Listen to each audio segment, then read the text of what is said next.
So here's our potager. We're just preparing it for spring planting, really. We have a 4-bed system here, which we rotate under a really traditional crop rotation system.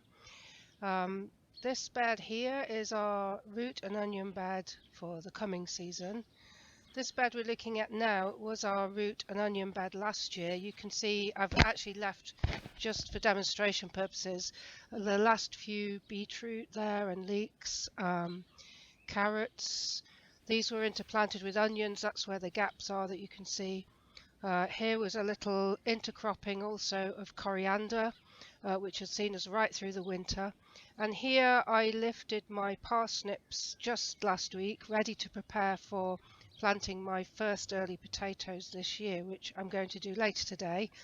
So just having a look back, these gaps were where we harvested our onions from last time. I shall be clearing the rest of these vegetables from last year over the next week or so. There's also a couple of rows here of winter salad crops. I've sown some rocket and Chinese greens, mizuna as little extra catch crops. And you can see on this bed the remains of last year's chard. This was our brassica bed. There's some sorrel there as well, and I've actually got several rows of winter onions or overwintering onions, Japanese onions, establishing really nicely. I planted these back in the autumn. I'll be planting some summer crop or main crop onions very soon.